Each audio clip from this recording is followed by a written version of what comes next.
یک جمجاره هری گرنگن ها لترکیه هم کنگره CHP کیوی به کسی یکم دناوا CHP دا د کنگره مزن دا کو آماده کاری جبو تیکرن بریاره د چند روزن هاتی دا لانقره بریوه بشه همجی او ناکوکین کو دناوا CHP دا دروز بوینه و CHP مزن بکه خورد بکه پارتکا yani mezina opozisyonu dınava Türkiye'de yani hedi CHP yani kim bike dengen ve kim bike birçok bike dınava Türkiye'de. Çıma CHP ve roje geher, çıma efnakuki geherştin vi asti kudu bere dınava parti ki da dürüz bibin jibo ve çende kudas halata yekem dınava CHP'de bedez bixin. Derbare ve mişare min mevane ki bere siyel dirim kaya parlamentare bereye CHP Ankara'ya gel müdahale bitin. Bari siyal derim. Var baş topxerati jibo Kurdistan 24 dest peki bizan bin yani efçibu ve haker kunakuki dınava CHP'da dürüz biben. Sedem çibun.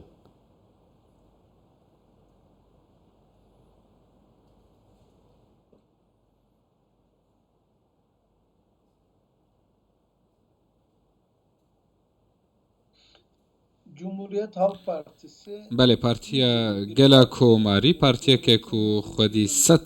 سالن ازمونه خواه ما 100 سال نوان پیروز کرد 100 سال مل پشت خواه بجهشت هف پیمانیا ملت و روها CHP و هروها خلق اف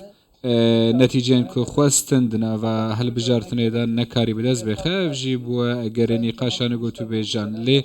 بارز کلجار اغلو کسرو که CHP امضای خوا خست بن گلک بریارین گرنگ دست خستنا 25 میلیون دنگان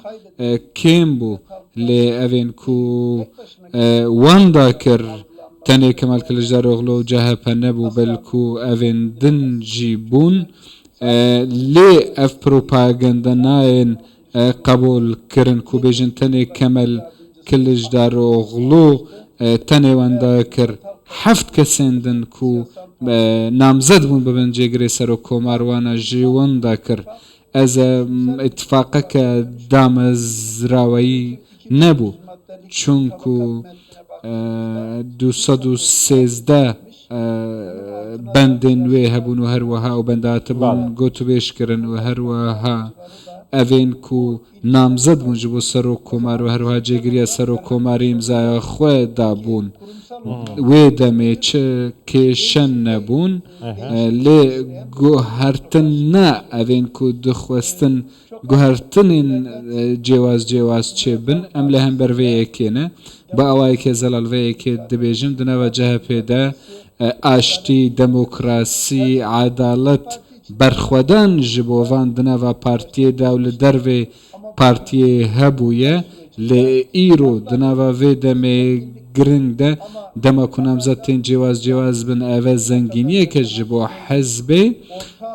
لی اف بابت و کشین حنج دما هبونه و حتی نهاجی ما هبونا لي گوهرتن گلکی برامان چینا بدوی دما نهاده جبرکو گوهرتن دبر خودانی ده چه دبه دما دبر خودانی ده تو گوهرتن نخوازی تنه بخوازی کو انجومنا پارتی بی گوهرتن سروک پارتی بی گوهرتن او نجبو دموکراسی نبو آشتی نبو تشتکی قزنج نینه Tamam. Naha dnava CHP da du bere dürüz buyne, du ali dürüz buyne, aliye ki de salat ya ku Kemal Kılıçdaroğlu serukati serkeşa vediketten aliye ki din şehye ku guhrin khwazen nava CHP dane. Ligori pejbiniya hava, ligori ve xwandina hava bu siyaseta CHP kadro endamu laengiren CHP kijan ali dixwazin bu CHP ka nu de Türkiye'de. Aliyen hadı da salat yan aliyen guhriyan khas dixwazin. Ben şunu söyleyeyim. اسوی که دبیجم گوهرتن سه خال هنه سه بوچون هنه لسروانا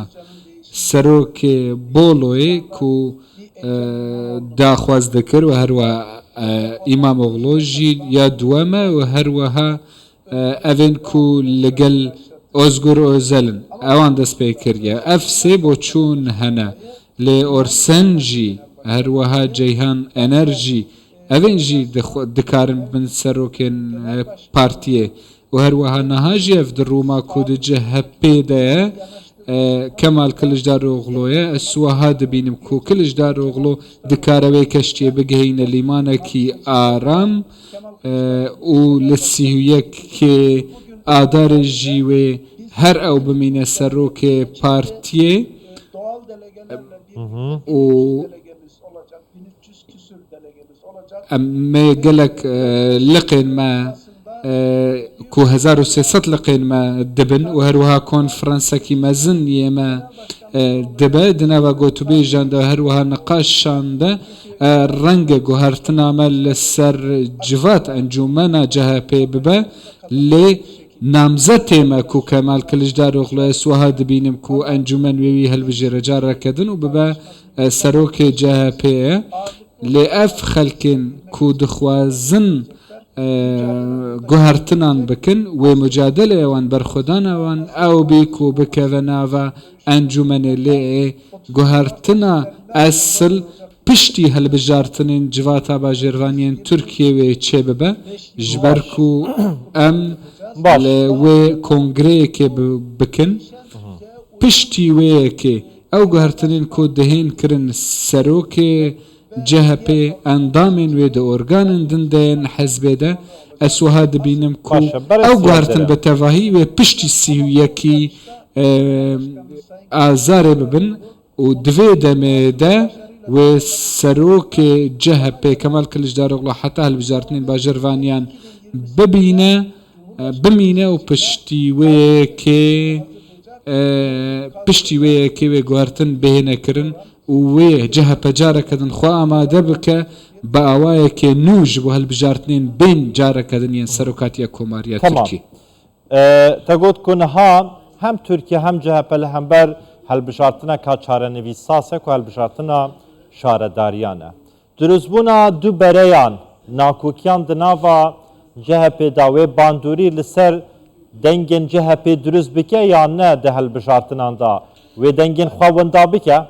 Parti meclisi açısından Yani de encumene de bele de vehabe bele çi guhartin ji bo serokatiya CHP çenabin Kemal Kılıçdaroğlu cara kadın ve be serokê CHP ve her waha gel kadroyên bihêzî encumene ve herin helbijartinên bajarvaniya li sîviyekî zarê û piştî wê yekê em behez bikin ku qonaxa duê dibe ji bo 2028 wê bi kadroyên nû bi encumenekî nû amadekarîn helbijartina ser û komar werin kirin. Lê beşên guhran xwas evên di nava CHP da jî dibêjin sedema serekeya wendakirina dengên CHP Kemal Kılıçdaroğlu ye.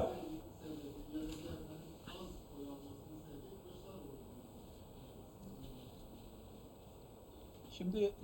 Sayın Genel Başkanımız Neha berês serokê CHP zelalkirinek hebû. Ev komisyona ku hebû me çimo daxeleya Kemal Kılıçdaroğlu nebû. Weke rêxistina CHP ev hevalên ku duê debûn ku komisyonekî heşt kesî bû şeş ji wan kesan ku de encûmenê de hevalên me bûn. Neha dibêjin guhertin bilawere kirin neyê kirin û gotûbêjî li ser vê yekê dikin û minaqişê dikin. Me got ku li gel civakê gotûbêj çê nabe lê ew hatin û bi 3 deqîqeyan heval û dost û xizim li hev xwe kom kirin de xweze guhertinê kirin. seçimi kazanmak üzere Berî çardeya mayîsê kaydedildikten sonra çi tişt negotin lê piştî ku helbijartin ji dest dan û serokatiya komar ji bo AKP çûn hatin di nava parlamentê de gotin ku kên çê kutleyekî bihêz em dikarin çê bikin û kî dikare ev car bibe namzet wê demê guhertin dest pêkirin û hizra guhertinê kirin. Wê zemanê dema ku em behez bikin اف زمان اندامên پەرلەمانê و هەروەها کەسên ku xwedî biryar bûn û هەروەها ev îtîfaqa ku hatiye kirin tenê CHP têde nebû evên ku wenda kirin CHP bû alîgirên wê bûn û xelkên din bûn ku di nava hevpeymaniyê dabûn û herweha berxwedan û demokrasî û Tirkiyê jî wenda kir. Ez wiha dibînim ku Kemal Kılıçdaroğlu ew berpirsatiya ku hatiye ser milên wî bi zêdetirî kir lê ev kar bi tenê nayên kirin ev kar bi tenê nayên bi cih anîn û kes jî nabe vê yekê ji bîr bike dema ku me helbijartin bibirba wê Kılıçdaroğlu biba qehreman li cîhanê û gotiban helbijartin bi dest xist. باشه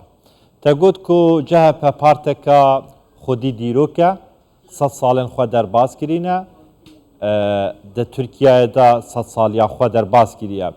Baş e pirs vê derê ev ye yanî piştî derbasbûna 100 salan li ser partekê û li ser peyên xwe maye.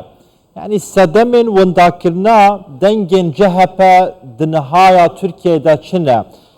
Rêveberên CHP ne yan jî eqliyet û siyaseta CHP ye. Kîjan alî sedeme ku CHP nikar be dengên pîwiz bi dest bixe bigehe ku pîtka desalatê careka din.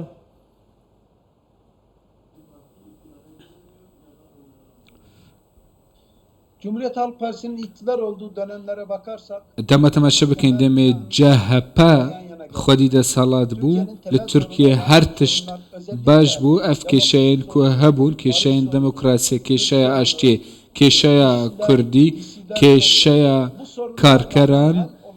li wê demê partiya CHP'ye wê demê bû desalat dema ku ev kêşe kêmtir bûn û herwa xelek hatin li ba hev CHP ji desalatê nema. Ev e çi nîşanî me dide CHP tenê digel kadroyên xwe ne pêwîst e encûmena wê nû bibe berxwedana wê nû bibe û herwiha her tiştê wê nû bibe dema li vê welatî kêşeya aştiyê demokrasiyê hebe û çareser nebe Cumhuriyet Halk Partisi ku partiya gela komariye neyê nava vê yekê û nexwaze ku çareser bike wê her tiştî wenda bike. Dema me xwest kêşeya Kurdî çareser bikin me deng bi dest xistin. Dema me nexwest me wenda kir HDP û herwiha YSP jî ku dibine xwedî 35 sedeya dengan pêştir berî bibin yek ew partî bûn ku xwedî dengên Kurdan bûn. Dema ku peywendiyên me nebaş bûn li gel wan peywendiyên me neman û em ji welatên sosyal dûr ketin ji xelkê dûr ketin dema ku ji cotiyaran ji îşçiyan ji evên ku xane nişînin me nekarî dengan ji wan bi dest bixin wê demê me wenda kir partiyeke sosyal ya demokratîk ew cihê ku pêwîst e deng jibîne li şernex û mardîn û arê û van de şensê CHP nebû ku li wê derê deng bi dest bixe lewa me wenda kir. Zor başa beres Yıldırım Kaya parlamenterê berê CHP li Enqerê gelme bû gelekî spasîn her hebin.